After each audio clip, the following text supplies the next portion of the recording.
بسا اوقات بہت سی محنتوں کا نتیجہ انسان دیکھتا ہے کہ ضائع چلا گیا، میں نے 10 سال محنت کی، حاصل کوئی نہیں نکلا۔ یہ ثمرات کیا ہیں؟ محنتوں کے ثمرات کا ضیاع۔ کوشش آپ نے کی، قسمت کی خوبی دیکھی ہے، ٹوٹی کہاں کمن، 2-4 ہاتھ جب کے لبے بام رہ گئے۔ Be prepared. ایک شاعر کے یہ اشعار ہیں، وہ کمیونسٹ تھا، میں نام بھی نہیں لیتا، لیکن یہ کہ یہ اسی انقلابی، چونکہ ان کا بھی ایک انقلابی نظریہ ہے، انقلابی عمل میں یہ سارے مراحل آتے ہیں۔ کوئی سیٹ بیک آیا، فرض کیجئے کوئی ناکامی ہو گئی، تو اپنے ساتھیوں کو دل بندھانے کے لیے یہ فصل امیدوں کی ہمدم اس بار بھی غارت جائے گی، سب محنت صبح و شاموں کی اب کے بھی اکارت جائے گی۔ میرے نبی کے ثمرات کا جو لفظ یہاں آیا ہے، وَنَقْصٍ مِّنَ الْأَمْوَالِ وَالْأَنفُسِ وَالثَّمَرَاتِ، سب محنت صبح و شاموں کی اب کے بھی اکارت جائے گی۔ دھرتی کے کونوں کھدروں میں پھر اپنے لہو کی کھاد بھرو، پھر مٹی سینچو اشکوں سے، پھر اگلی رت کی فکر کرو، پھر اگلی رت کی فکر کرو، جب پھر ایک بار اجڑنا ہے۔ ایک فصل پکی تو بھر پایا، تب تک تو یہی کچھ کرنا ہے، ایک مقصد ہے سامنے، انقلاب برپا کرنا ہے۔ ایک کوشش ناکام ہو جائے کوئی پرواہ نہیں، نیکسٹ، پھر تیار رہو ناکامی کے لیے۔ ایسا نہ ہو جو انگریزی میں کہتے ہیں hope for the best but be prepared for the worst. ایسا نہ ہو کہ دوسری مرتبہ ناکام ہو کے بددل ہو جاؤ، تمہاری ہمتیں جواب دے جائیں، نہیں، پہلے سے تیار رہو کہ دوسری مرتبہ بھی ناکامی آئے تو آئے، لیکن جب تک کہ کامیابی حاصل نہیں ہوتی ہمیں یہ کام کیے چلے جائیں۔ دیکھیے سیرت میں آیا کہ نہیں یہ واقعہ؟ بدر میں مسلمانوں کو فتح ہوئی تو احد میں زک پہنچی کہ نہیں؟ 70 صحابہ شہید ہوئے کہ نہیں؟ اگر ان کی ہمتیں جواب دے جاتی تو گاڑی کیسے چلتی آگے؟ تو فرمایا وَلَنَبْلُوَنَّكُمْ بِشَيْءٍ مِّنَ الْخَوْفِ وَالْجُوعِ وَنَقْصٍ مِّنَ الْأَمْوَالِ وَالْأَنفُسِ وَالثَّمَرَاتِ، ہم تمہیں لازم آزمائیں گے، خوف کی کیفیت سے، فقر و فاقے کی کیفیت سے، بھوک سے، جان کے نقصان سے، مال کے نقصان سے، محنتوں کے حاصل کے ضائع ہو جانے سے۔ وَبَشِّرِ الصَّابِرِينَ، اور اے نبی بشارت دیجئے صبر کرنے والوں کو۔ الذین اذا اصابتہم مصیبت، وہ کہ جب ان پر کوئی تکلیف آئے، کوئی مصیبت آئے، کوئی آزمائش آئے، قالوا انا للہ و انا الیہ راجعون، وہ یہ کہیں کہ ہم اللہ ہی کے ہیں، اللہ ہی کی طرف لوٹ جانا ہے۔ یہ وہی انداز ہے جو میں نے فارسی کا شعر سنایا تھا آپ کو کہ سرے تسلیم خم ہے جو مزاج یار میں آئے۔ وہ ہمارا مولا ہے، ہمارا آقا ہے، اگر اسے یہی منظور ہے تو ہمیں بھی یہی منظور ہے۔ میں نے تسلیم و رضا کی بات کی تھی نا، آپ کو کچھ شعر سنائے تھے، ایک شعر اور سنیے، اور یہ کس کا ہے؟ محمد علی جوہر کا۔ ایک مرتبہ جیل گئے، ان کی ایک بیٹی جوان بیمار ہوئی، فوت ہو گئی، باہر چھوڑا انگریز نے، جاؤ بھائی دفن کر دو بیٹی کو۔ دوسری مرتبہ جیل گئے، دوسری جوان بیٹی اسی مرض میں مبتلا ہوئی۔ اب یہ جیل میں ہے، خبر پہنچی کہ دوسری بیٹی کے اوپر بھی اسی مرض کا حملہ ہوا ہے۔ ایک نظم لکھی ہے جس کا آخری شعر یہ ہے، تیری صحت ہمیں منظور ہے لیکن اس کو نہیں منظور تو پھر ہم کو بھی منظور نہیں۔ یہ ہے، جب تک یہ کیفیت نہ ہو اس میدان میں آدمی ثابت قدم نہیں رہ سکتا کہ میرے رب کو اگر یہ منظور ہے تو یہی مجھے منظور ہے، اور تیری صحت ہمیں چاہیے تو ضرور، لیکن ہمارے رب کو منظور نہیں تو ہمیں بھی منظور۔ راضی برضائے رب۔ وبشر الصابرین الذین اذا اصابتهم مصیبۃ قالوا انا للہ و انا الیہ راجعون۔ نہ شود نصیب دشمن کے شود ہلاک تیغت، سر دوستہ سلامت کے تو خنجر آسمائی۔ اولئک علیہم صلوات من ربہم ورحمہ، یہی ہے وہ لوگ جن پر ان کے رب کی طرف سے عنایتیں ہیں اور رحمتیں ہیں۔ وَأُولَٰئِكَ هُمُ الْمُهْتَدُونَ، اور یہی ہے وہ لوگ جو کامیاب ہونے والے ہیں، ہدایت پانے والے، ہدایت یافتہ۔ اسی سورہ بقرہ میں ذرا آگے چل کر، یہ تو ہے 20واں رکوع، 19واں رکوع، 21ویں رکوع کی پہلی آیت ہے، لَيْسَ الْبِرَّ أَن تُوَلُّوا وُجُوهَكُمْ قِبَلَ الْمَشْرِقِ وَالْمَغْرِبِ وَلَٰكِنَّ الْبِرَّ مَنْ آمَنَ بِاللَّهِ وَالْيَوْمِ الْآخِرِ وَالْمَلَائِكَةِ وَالْكِتَابِ وَالنَّبِيِّينَ وَآتَى المال على حبه ذوي القربى واليتامى والمساكين وابن السبيل والسائلين وفي الرقاب وأقام الصلاة وآتى الزكاة والموفون بعهدهم إذا عاهدوا والصابرین فی الباساء والضراء وحین البأس.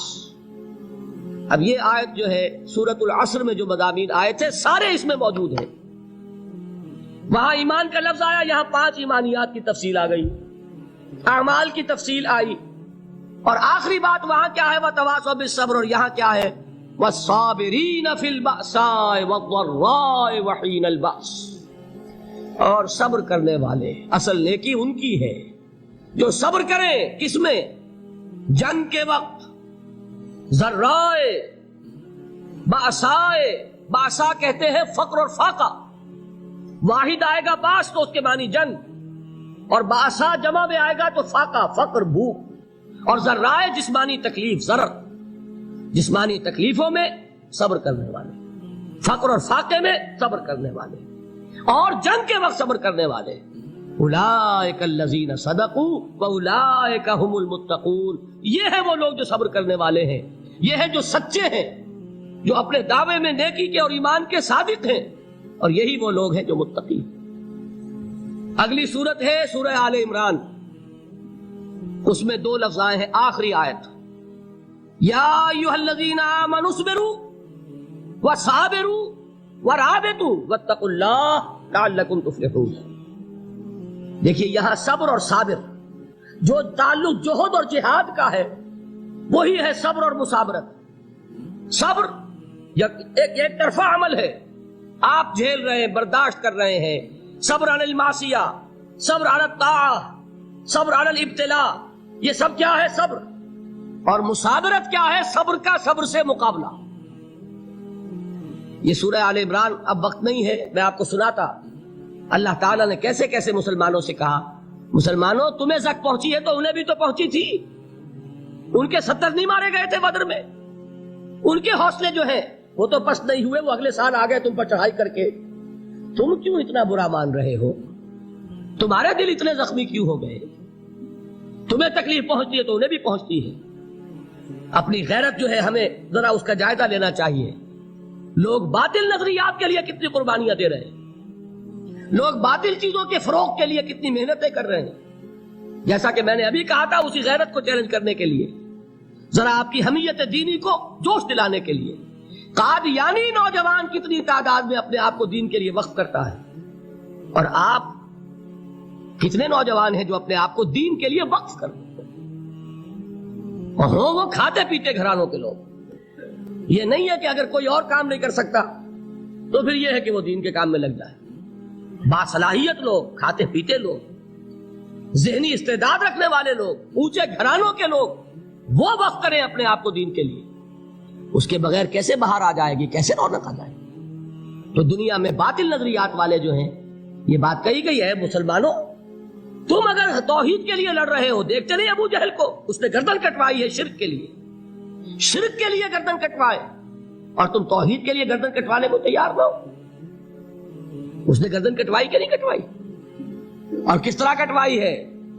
کیونکہ بڑا متکبر قسم کا، فرعون قسم کا شخص تھا.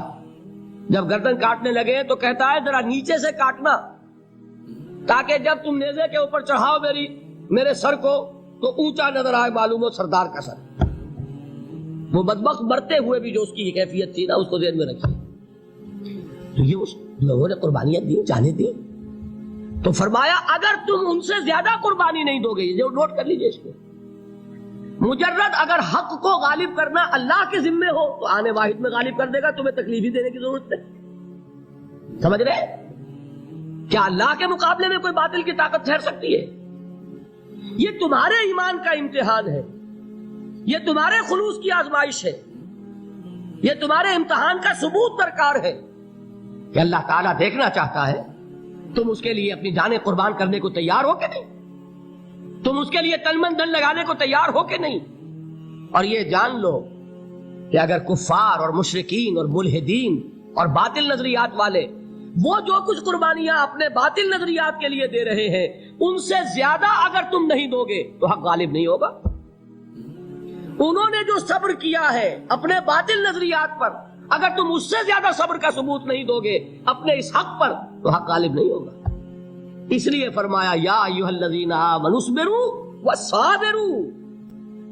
نہ صرف یہ کہ صبر کرو بلکہ صبر میں اپنے دشمنوں سے آگے نکلو، ان کے صبر سے بڑھ کر صبر کرو۔